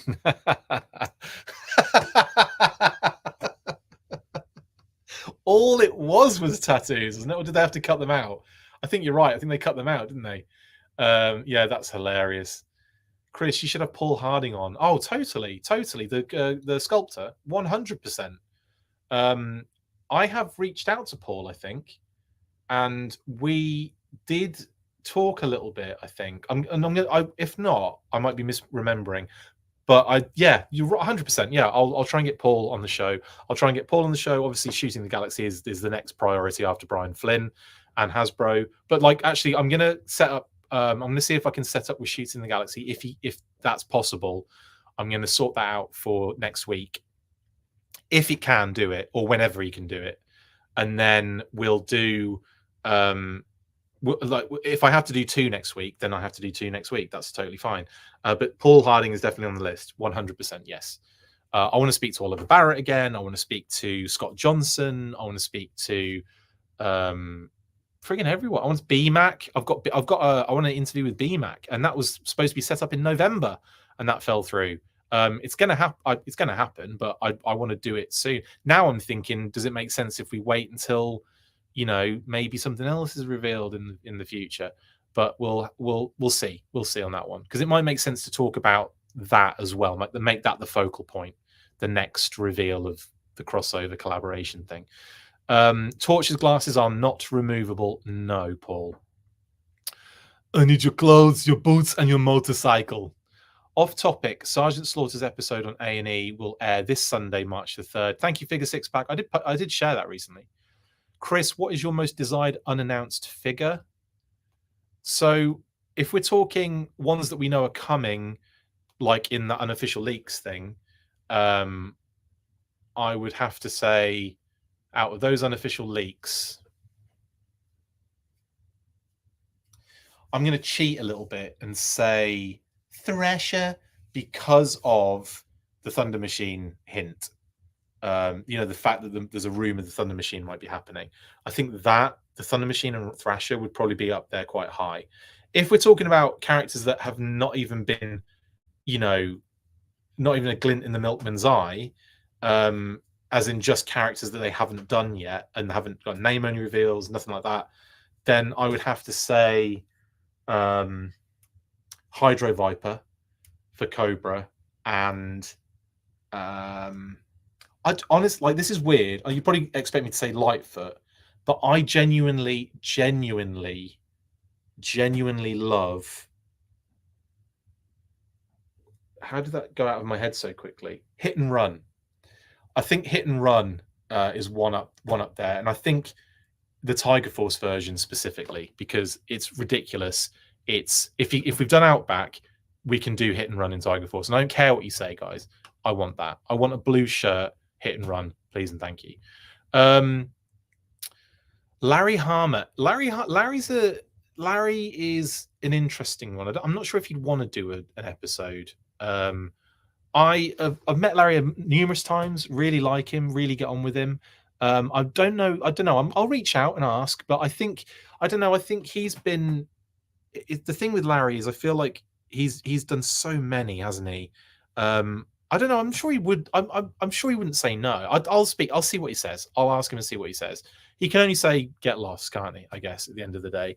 And I would love to talk to him. I'd love to talk to him about the A Real American Hero series currently, for Skybound, and I'd love to talk to him about that.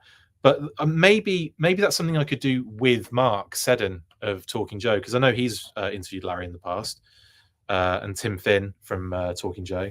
So maybe I could do something with those guys about it, because I don't know. I feel like Larry's too much. I don't know. I'd feel I don't want to upset him. I feel like I don't know. I'll see. We'll see. I'd love to talk to Larry, honestly. Okay, so Torch. Here we are. Brilliant. The motorcycle is now inside the venue. I will say it's probably just a motorcycle that's being worked on in the shop and not the same as the motorcycle that's out getting gas, which I think you can't really see as clearly as the other ones. No, but you might be able to see between the shot of the back of his jacket on the right hand side and the gas pump. You might be able to see a sliver of the motorcycle in there, but not very clear at the moment. Hang on. There you go. No motorcycle out there at all. So that clears that up, doesn't it? In fact, there we go. We've seen the back of the packaging. That's nice. There is the full-on render in all its glory. Now, this is the same environment as Buzzard and Ripper. So you've got your trifecta. Each one does have slightly different things in the background. They all seem to have the amplifier, grape soda, but instead of a drum kit and a guitar or whatever in the other ones, we have an entire motorcycle. Would you consider that like a Dreadnok motorcycle? Could you see them rocking that? I sort of see them slightly, those ones that you always see in in the movie, for example, when they are in the snow in those motorcycles. I see that motorcycle a lot in my head with the Dreadnoks, and I see the ones that are in the comics a lot as well. But that would be kind of fun, wouldn't it, as a motorcycle for a Dreadnok? I think I quite like that kind of almost like a chopper style, that kind of low profile seat, curvature, nice shapely, big, handlebars, Kitty said. But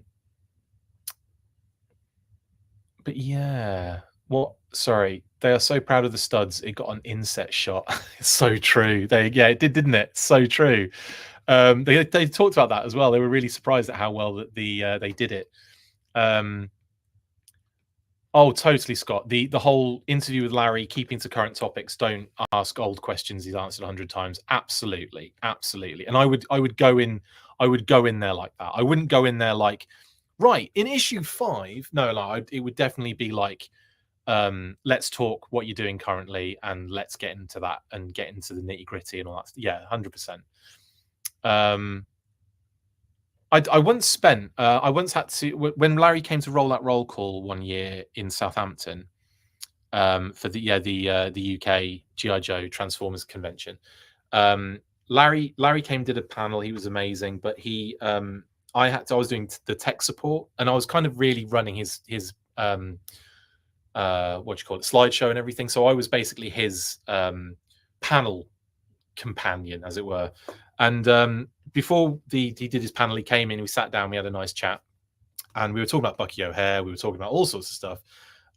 GI Joe was one of the things, but like you can see him get really animated when you show interest in other things as well. Like if you talk about like the Bucky O'Hare stuff, he really likes talking about that, or he did at the time. And you talk about like his work on Wolverine, or his like other work that he's done, that he's touched. He does get a kick out of talking about that stuff as well. But he was really nice, really open, really cool. Really had a great time chatting with him. We were there for like probably about half an hour before his panel kicked off, just the two of us in that room, like setting up for his show. And he was basically taking me through the panels and everything, and just he'd let me know when to kind of click forward, but you could kind of tell and all that kind of stuff. And yeah, it was really, really cool experience. But and I've sat down and had dinner with him at certain, in certain arenas and Joe cons and all sorts. I've had many kind of situations where I've like spent long periods of time in the same, like in the vicinity. He's a great dude. I really like him. Been in many panels of his, but I don't know. I feel like I just crumble. It's weird. It's like I couldn't interview Michael Jordan, Eric Cantona.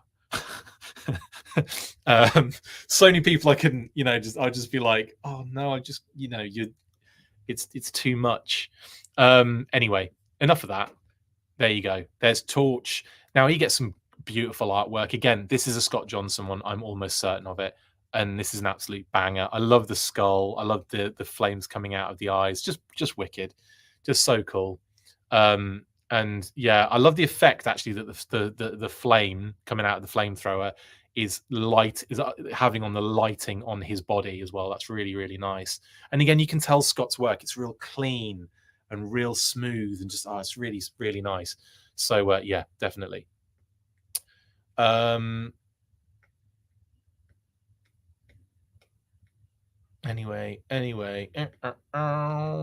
Right, let's move. Yeah, his Wolverines run was my childhood. Oh yeah, like that's the thing. I remember as well. Like, he did Star Wars stuff as well, didn't he?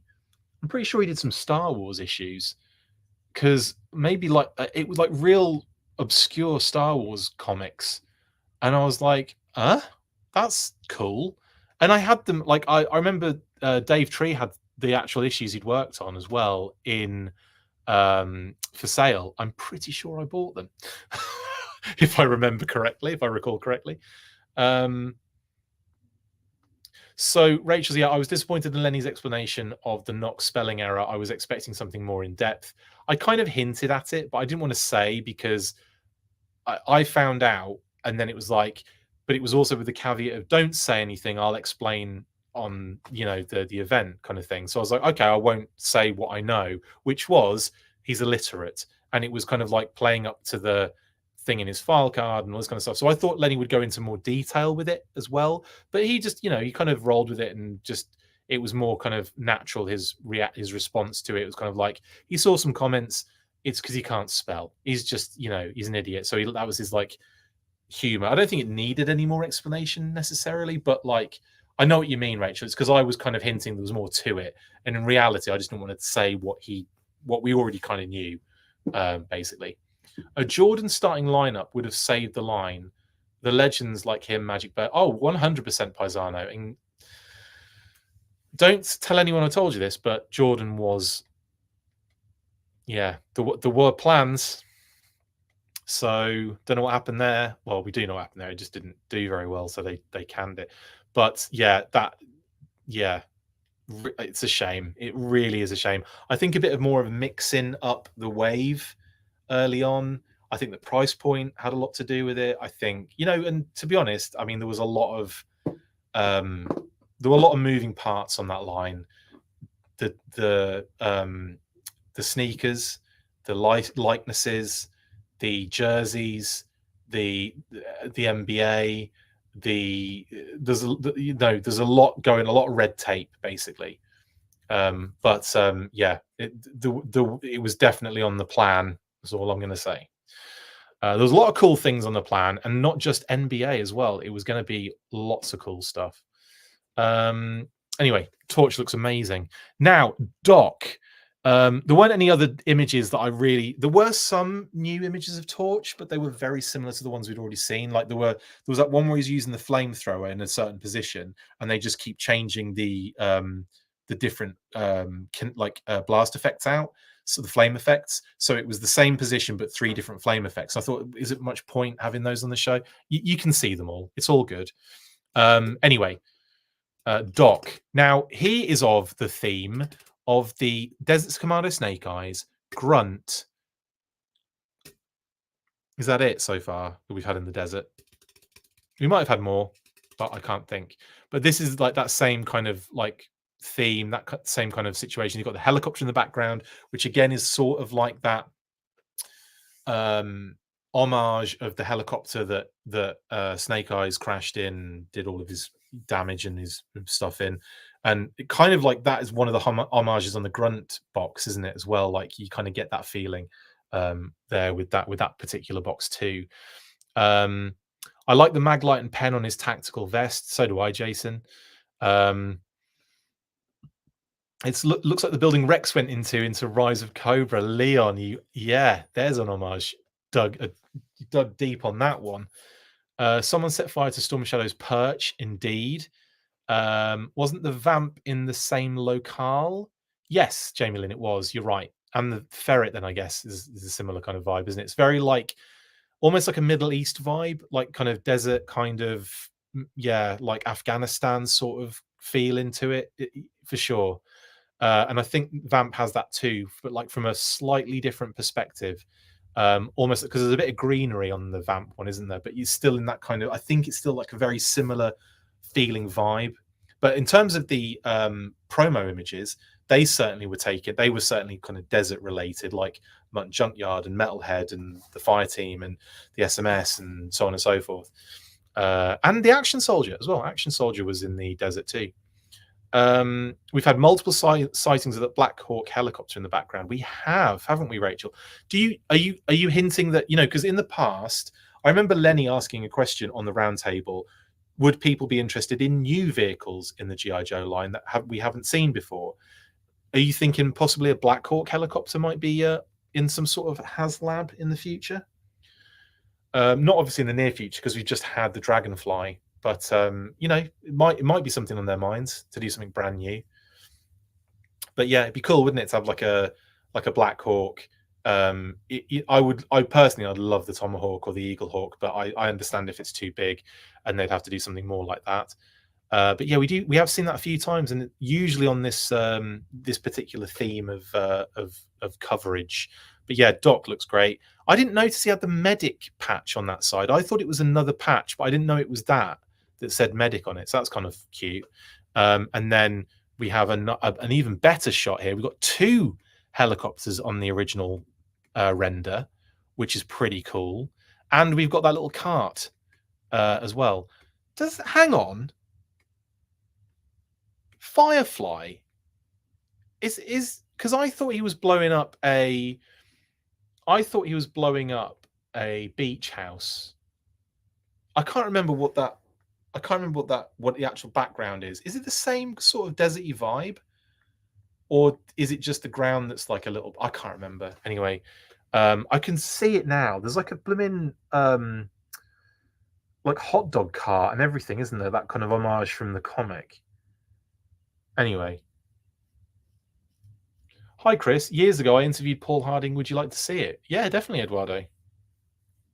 like not in the comments, but like if you just post the transcript and then describe it visually.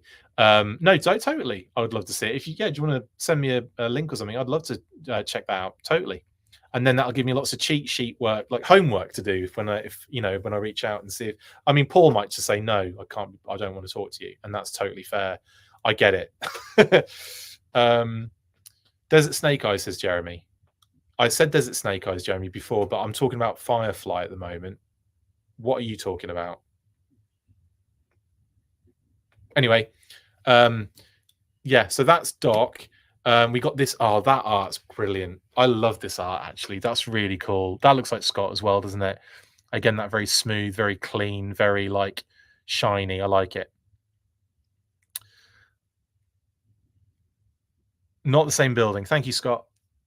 For some reason, but I thought it was the same kind of like theme or whatever. But no, I don't. I can't remember what it looks like. It could be the same area, says Leon, though. I don't know. A hot dog cart, though, in that setting does not feel the same, does it? Because I'm sure there's a hot dog cart in there. I'm not just making that up, am I? That exists on that box art. Or have I made that up? Have I dreamt that? Yeah, send out FB Messenger, Eduardo. That'd be great. So anyway, Doc looks phenomenal, and that's going to be the artwork on the side of the box. Beautiful stuff. And now we get into Jinx. Now, this is another, I mentioned this kind of in passing when I was talking about the Statue de la Liberté, and that is that Jinx gets the gym. And obviously this is a clear homage to the movie when Beachhead comes in. And we've got a retro Beachhead as well, didn't we? In terms of a reveal today. So it's actually quite hot dog cart, table with an umbrella. It's just a table with an umbrella. Ah, okay. I thought it was a hot dog cart. I think I've gone mad. In fact, I don't believe you. I don't believe you. You need more people. All right, I'm gonna find it. I'm gonna find it. Because again, I am Captain. Wow, how have I gone on so long? This is crazy. Phoebe's probably like, can we just go to bed? I'm so sick of this now. There he is. I'm going to see what his box looks like, and I'm going to be like, of course it's not a hot dog cart.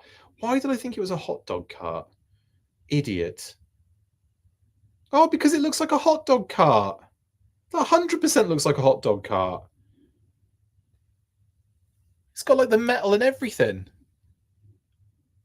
That looks like a hot dog kind of cart with an umbrella on it, like the classic hot dog cart. I'm sorry, that's what it looks like. 100. I disagree with those saying it's just a table. That is 100%, and I'm pretty sure there's a reason for it. I'm sure the homage was from the comic. So there. I don't know. I'm getting tired and useless now. But anyway, Jinx, movie, gym, Beachhead's been revealed as well. Fun times. And we've got Nemesis Immortal coming. It's like a whole cacophony of movie stuff all of a sudden. I'd really like I've said it in the past, but I would absolutely love if they did VHS boxes for kind of like G.I. Joe classified movie figures. So it's like you kind of do the same thing, you know, the same sort of like same sort of retro style figure, but you put it in a VHS box kind of style, and it's effectively the exact deco from the film, maybe a new head sculpt to match the kind of cartoony kind of vibe. I don't know. I just thought it'd be kind of fun to do something like that. But this Jinx is next level, and I really love the tattoo. I really love the art, the box render. The figure's great. I mean, it's ridiculous. I'm just, yeah, it's too good. Although, and yeah, those are the pugil sticks in the background as well, aren't they? Obviously the one that snaps in half and uses as two like kind of things, and then beats Beachhead up with them, even after he's just knocked her on a bum and gone pathetic. Anyway, yeah. Do a multi-pack and the box would look like a VCR. Oh my god, figure 6-pack. you've taken it to another level now. That could be like a SDCC set where you get like 3 figures, and they're all movie related, and they all come in a box. They Kitty said they come in like that. The VHS boxes individually, but they all go into a VCR box, and they all come out with the VCR. Oh my god, there's something in that would be so good. There's something there. Like maybe 2 of them are inside the box on one side, or 3 of them are in, and then one of them is in the top left, where you slide that in to the top left. Do you know what I mean? So if you imagine the VCR box like this, right, you'd have 2 figures in VCRs hidden inside, like inside the box, that you couldn't see them, but they're in there on one side. And on the other side, you'd have 2 as well. But the one on the top left, or even top right, depending on what VCR it is, probably top left, you literally would slide into that space in the top, like it would be a VCR of video to cassette going into the VCR. Oh my god, that would be fun to work on, wouldn't it? And it'd be a 4-pack. Oh. And it wouldn't be that bad. Like, it wouldn't be that ridiculous, would it? Like, you're talking like, you know, that and that, basically. That would be freaking amazing. And these are big now. You could easily get away with doing that new kind of style, but with a VCR kind of flavor. This obviously kind of feels a bit more VCR size. Sorry, VHS size. But that's so cool. I'm just going to tell them. I'm going to send them all my plans for that, and they can do it for me. No cell shading though, Airborne. Yeah, totally. No, they can just be like, you know, really cool versions of the movie figures. And you know, Jinx can have her logo on her thigh. She can have the different torso with the full dragon, you know, on the front. She can have the red band, like blindfold. It would be great. It would be just a great way to do a retro Jinx without having to do it on a retro card. I know. I think it'd be kind of fun. I'll check that out, Eduardo. Thank you very much for sending me that link. Right, next. There's Kim. There she is. Kim Jinx Arashikage. And again, you get a bit more of the actual environment. I wish they'd done that weight bench with Big Boa as a deluxe. That'd have been great, wouldn't it? Having that weight bench, maybe some of those other little elements, like, you know, just, oh, that'd be so cool. I'm just gonna have to get that one from Gridiron, which looks incredible, and they might have sold out though. And then we get the artwork again. Another beauty from Scott Johnson. Like looking at it sterner on this one, isn't she, Jinx? She's like, come on then, let's go for it. I'll chop you in half. Interesting that they went with the sword on this one, but again, you know, when you're working in such a small space, you definitely have to like work out what's the best pose, what's going to make sense, what you're going to see like a good amount of on the side of that box. So, but then again, having said that, how cool would it have been to have that, like that blade, you know, on the double bladed kind of like staff? That would have been so dope. I'd love to have seen Scott's like attempt their design as well. Like that would have been so cool. Yeah, I might have done a blindfolded actually on the side, just for that extra, you know, because it's like an extra feature. It feels like it needs a call out in a way. Not, I know it's called out on the render and the inset, so that's probably like overkill. But yeah, I don't know. Maybe you could have gotten rid of one of those on the back and added it to this. That'd have been kind of fun. Anywho, we do get more images of. We got more images of Jinx. And I'm just assuming that's Torch. It does look like Torch because it's got the little flame nubbin. Yeah, the boots. Yeah, it's him. It's Torch in the background. She's facing the wrong way. Should have shown off the tat. Oh, yeah, good point, actually. Yeah, flip that and show the tattoo is a good shout. I wonder if that was in progress before, like when he was working on it, that wasn't finalized. That's a possibility, and it does feel like that because that feels like an opportunity has been missed. So I feel that might be what it was. Anyway, yeah, amazing stuff. So there is Torch in the background of that shot, and you see in one of Torch's shots, you see her kind of like silhouette or shadow on a wall because you can tell because she's got her staff. That staff looks dope, man. I really like what they've done. I really like how they've done that staff. It looks so good. Amazing. And again, that dio is really cool too. I can't really see. I've been looking though, and I haven't seen much. We get some other shots here. Now, this is another shot of her kicking Torch in the face, and we also see a bit more of the backpack on this. I thought that was like taken off and put on his like side or something initially, but I think he just dropped it. I think he's like holding it, and the kick is making him drop it out of his hand. Is the narrative on that one? I love the word narrative, don't I? Have you noticed that?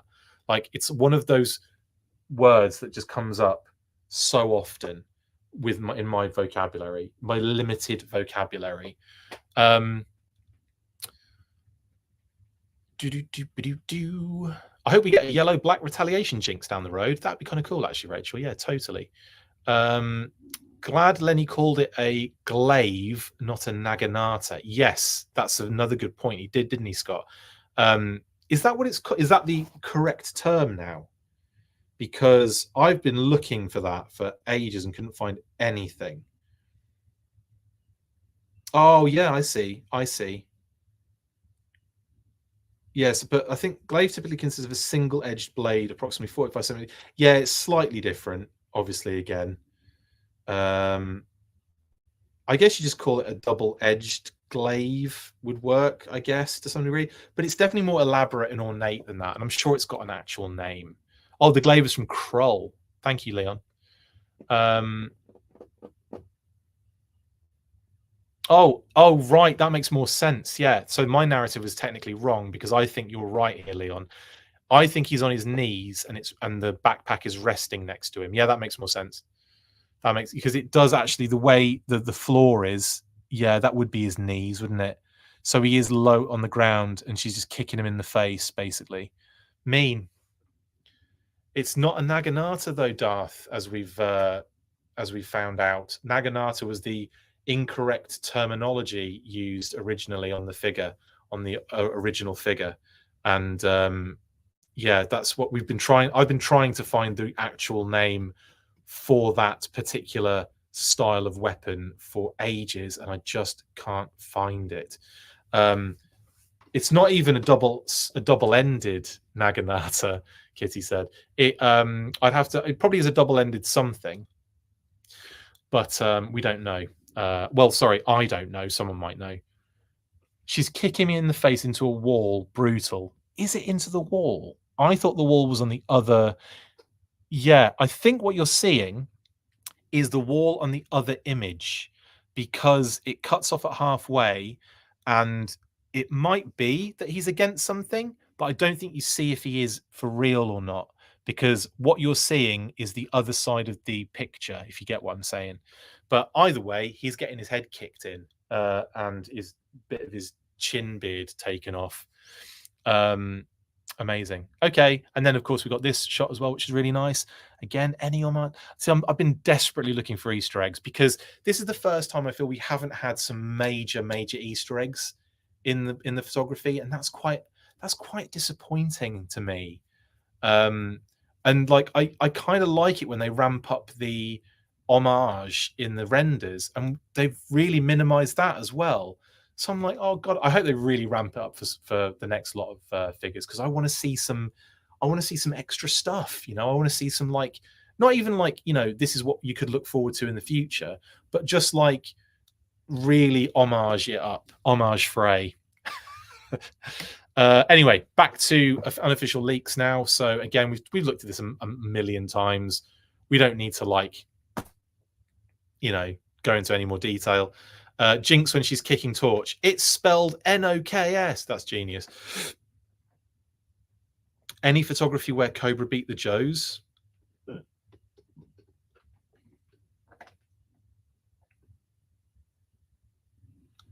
Yeah.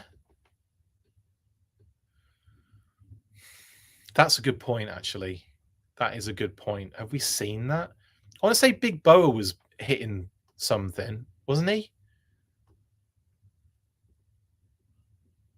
That's a good point, though. I'm trying to think, and I can't think of any.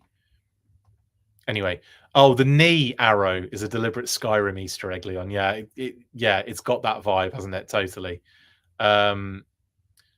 Doc's had the Joes pretty beat up. Yep, that's true, actually, Scott. Anyway, unofficial leaks. We already talked about this before. Don't need to go into any more detail. There they are. That hasn't changed. The name only reveals have, though, and they've been updated. So we've added dial tone to the Joes. We've removed Beachhead.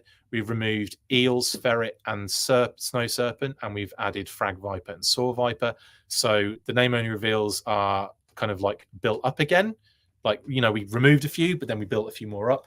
So I will be doing Let's Talk Classified Dial Tone, Let's Talk Classified Frag Viper, and Let's Talk Classified Saw Viper over the next week or so as well. So I'll be working on those live episodes. That'll be fun to do. I'm actually quite glad that it's these guys because, again, they're not going to be like version heavy, which obviously drains me trying to get those ready. Jinx does have a gorgeous face, Crimson Vader. Gorgeous figure in general, absolutely stunning. And digital renders, we've got obviously the Dragonfly crew still to kind of be revealed as actual figures. I'm going to keep an eye on. Sometimes we'll get like updates on Instagram, like maybe Great Tonino, maybe Lenny does an update, maybe even Emily does it, where we see like a bit of progress maybe on those figures. I could see that happening soon. I hope so anyway, because I'm desperate to see Nightforce Ripcord, Glenda, and Nightforce Crazy Legs in some fashion. Of course, we've got Retro Beachhead now added to the Joes, and for the Cobras, wiped clean, and we start again with Retro Eels up inside you, finding an entrance where they can, Retro Snow Serpents up inside you, I'm kidding, and the Cobra Ferret and Scout, which was a great reveal again today, wasn't it? Absolutely phenomsies. And I did have enough time to update this even more significantly. And you might see where I've updated it. So yes, I've changed the SMS to an HMS, Her Majesty's system, with the Technoviper now.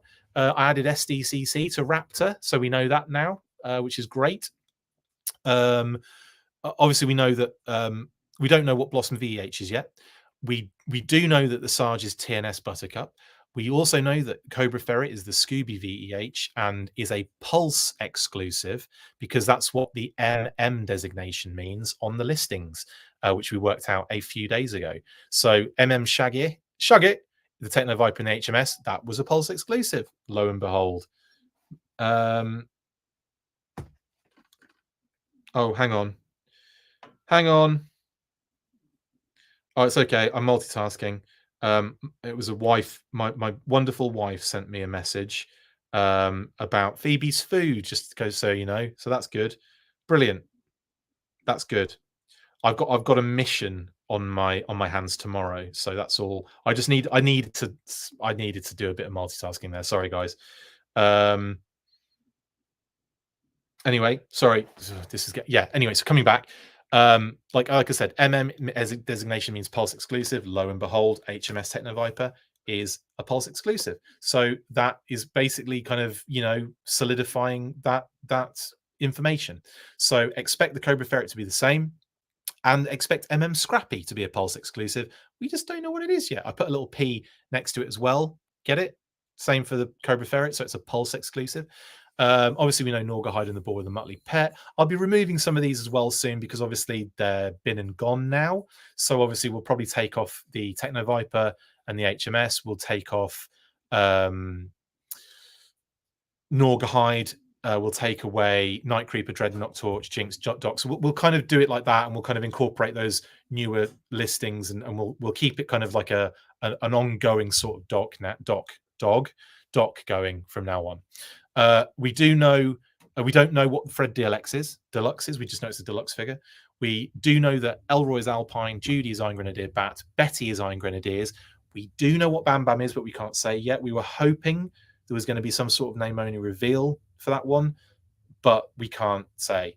Daphne Deluxe is a Pulse Con exclusive and it's Starduster, so we know that as well. That's great, good to check. And there's a little PC next to it to say Pulse Con.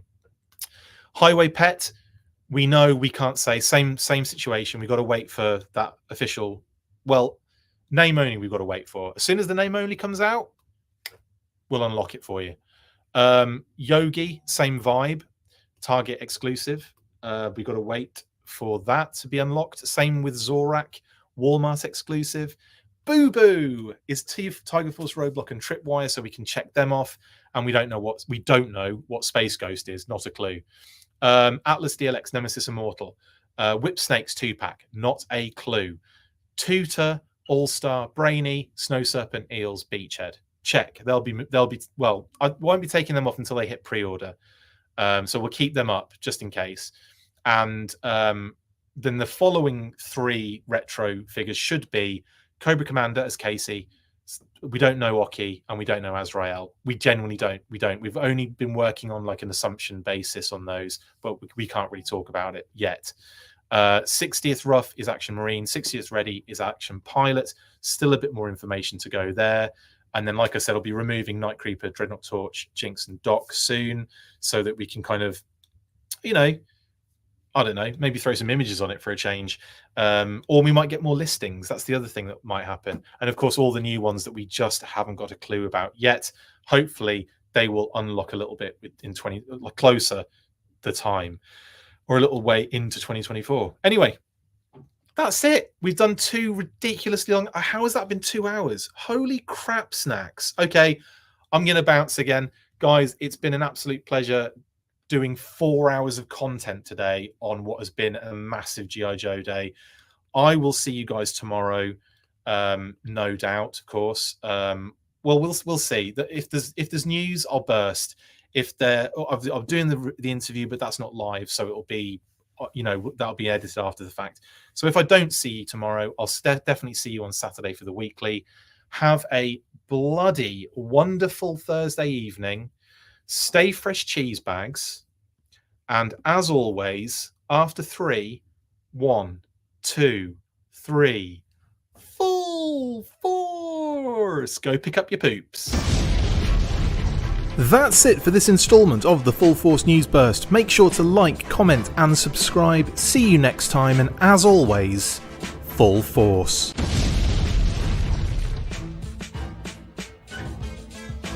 Make sure you get involved with the discussion by liking, sharing and commenting on these videos, and as always you can keep up with the show after listening by following on X, formerly Twitter, @The Full Force, liking the Facebook page, facebook.com/The Full Force. We've also added a brand new Instagram, so check us out there as well, @The Full Force Podcast, and if you would like to contact the show you can message us on any of those platforms with feedback and questions. We also have a Patreon page, so if you want to show your support for the show, see your name up in lights on these videos, or enjoy exclusive bonus content, then check out patreon.com/The Full Force Podcast, or click on the link on any of the posts this podcast appears in. Full Force.